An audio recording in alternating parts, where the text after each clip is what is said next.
Hello there, a very warm welcome to you. Thank you for joining us on the news tonight. My name is Kemi Iwedairo Yusuf. On the news, Ogun intending pilgrims to Jerusalem depart for Israel. 7 million Nigerian youths suffer from illicit drug disorder. U.S. House of Representatives approves $4.5 billion in aid for migrants at border. The future belongs to those who prepare for it today. Nigeria's exports to hit 954,000 barrels per day in August. This and other business stories. I am Mujisola Sholaja. On sport news, Super Eagles of Nigeria qualified for AFCON last 16. This and more on the sports segments of the news. My name is Moses or Jewumi. Stay with us.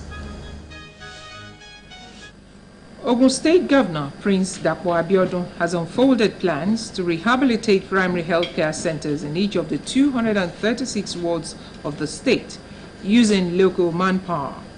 The governor also explained that rehabilitation of 236 primary schools, one in each of every ward in the state, is soon to commence, while announcing the stepping up of a job portal by the administration to have accurate statistics of skilled and unskilled labor in the state.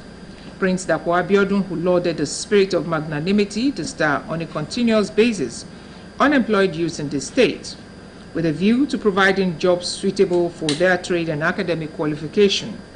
To ensure that the citizens and residents of the state are not shortchanged, the governor said a local content bill is underway such that investors will first look inward to availability of workers in Ogun State and make the youth their primary catchment area when they cite their companies.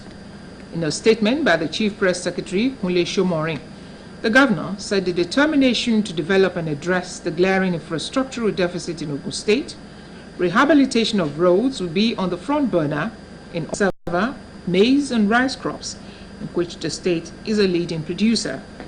The service, which has the buy-in and full support of President Muhammadu Buhari, is a partnership arrangement to be funded by the Central Bank of Nigeria and the state government.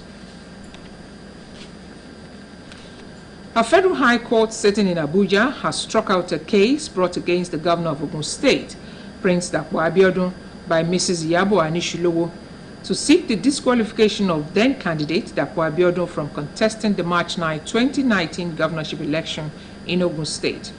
Senator Anishilowo had approached the court to challenge the eligibility of Prince Abiodun at the polls. Justice Mohammed also noted that the plaintiff, Anishilowo, failed to establish that Dapo Abiodun presented false academic claims to INEC. He held that the NYC Act does not make provision for the academic qualifications. Delivering judgment, the Apex Court held that the National Youth, but that the government has not relented in its efforts to make the state a drug-free state. He therefore enjoined the relevant stakeholders such as higher institutions, NURTW, NATA, Akomoran, CDA, PTAs, religious organizations, traditional rulers, media houses and other key stakeholders to join hands to fight drug abuse.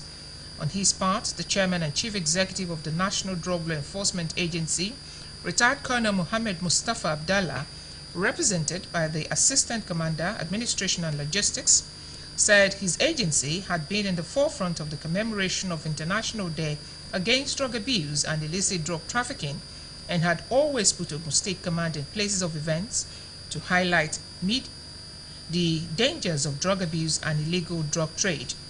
The chairman revealed that as part of the efforts to curb this menace, President Muhammadu Buhari has put in place a Presidential Advisory Committee for Elimination of Drug Abuse, which its activities has started since inception.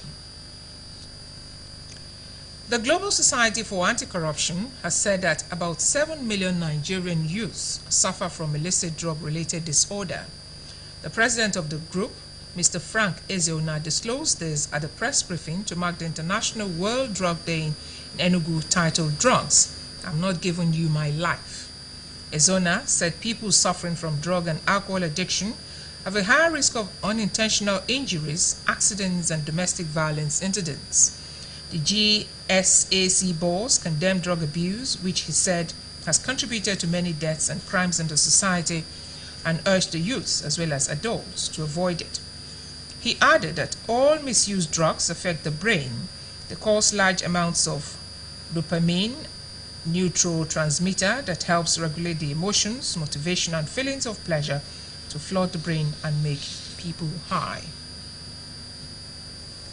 Still on drug abuse, the initiation to drug and alcohol abuse early in life has exposed adolescents to voluntary consumption, smoking, drinking, and substance abuse, which have become a threat to the nation.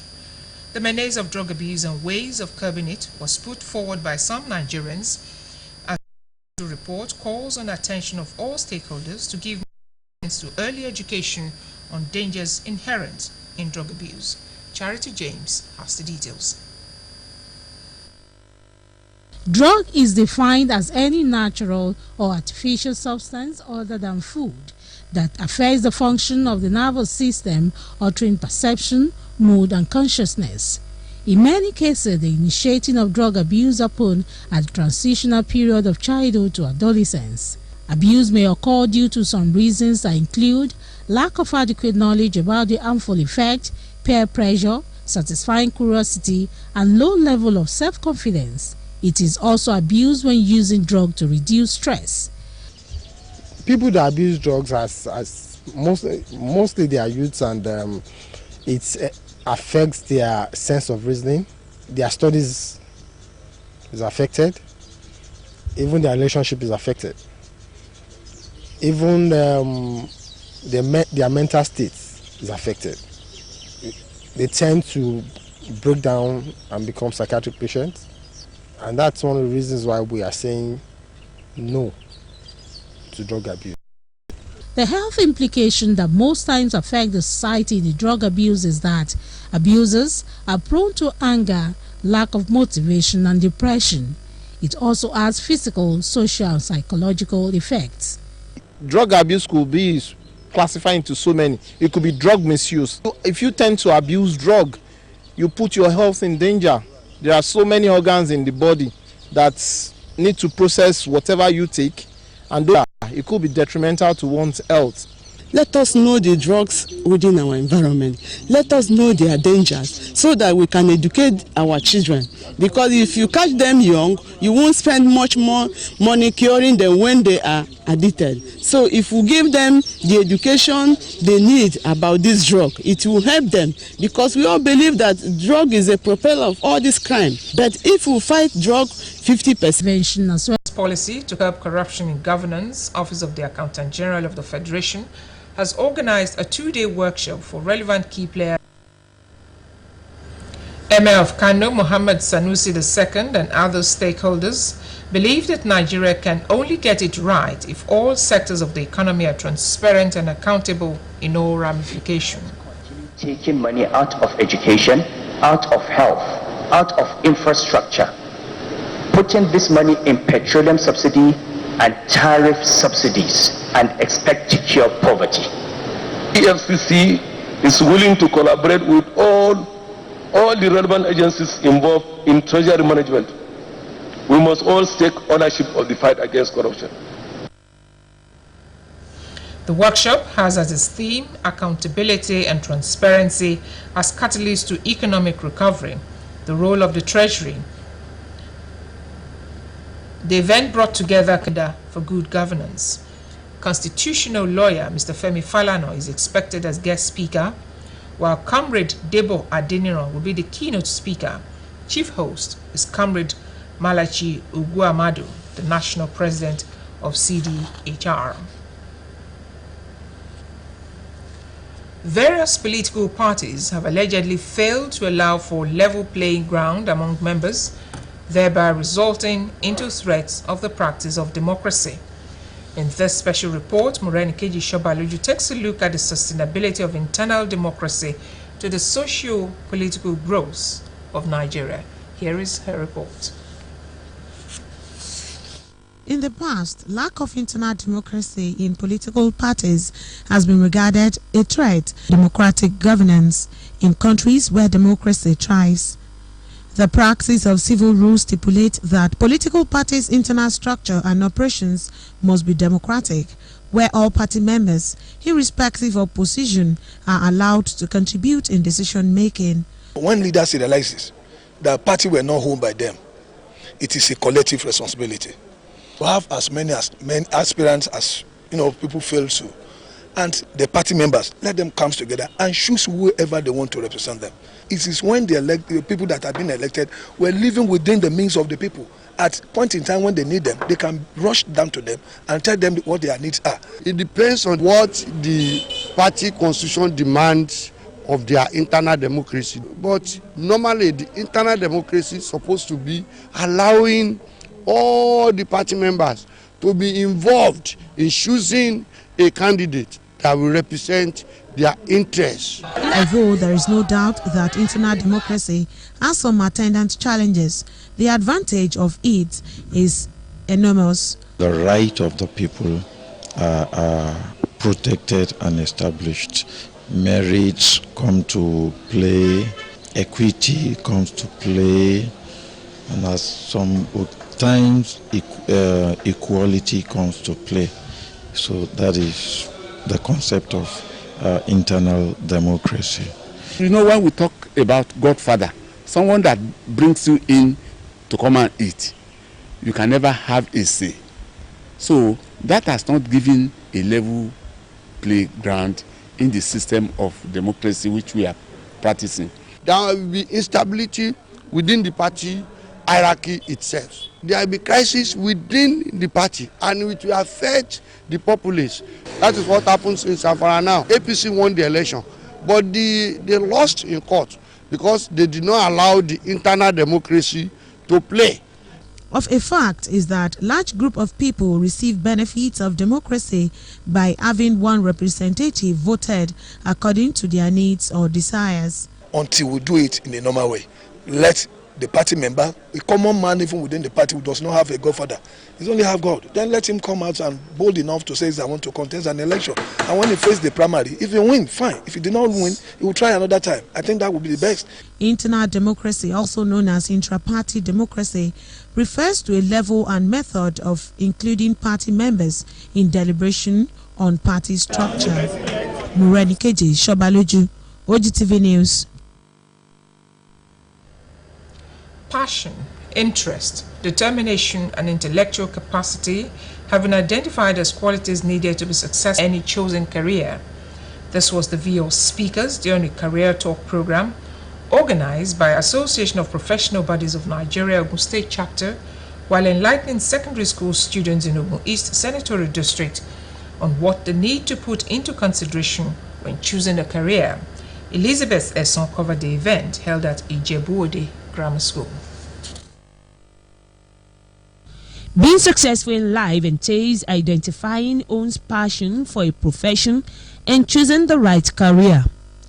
Many end up not being fulfilled in their chosen profession because they found themselves in such fields due to peer pressure, societal or parents' influence. To awaken the consciousness of the younger generation, the Association of Professional Bodies of Nigeria, Ogun State Chapter, to further guide you so that you can be a better professional. You have to be focused, you have to be very determined, you have to avoid distraction. Because I get up as students.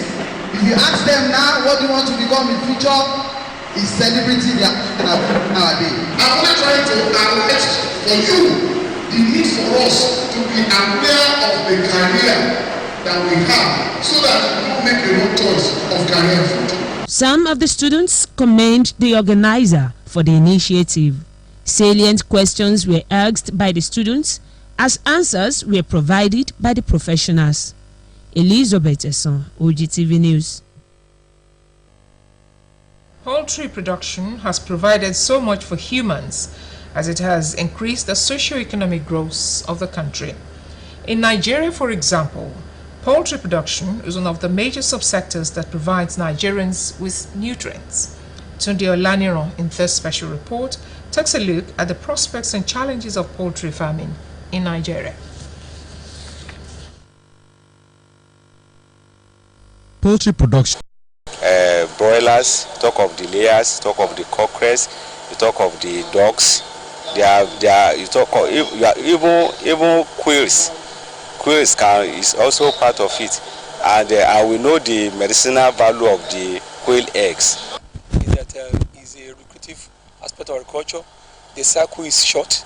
Within 6 weeks or 8 weeks, you get your return back, and they have a need to make money faster for farmers. A poultry doesn't have there are no boundaries. You set in any of the season, but you have to target the markets you are going to sell to. They lack the knowledge, the technical knowledge to be able to do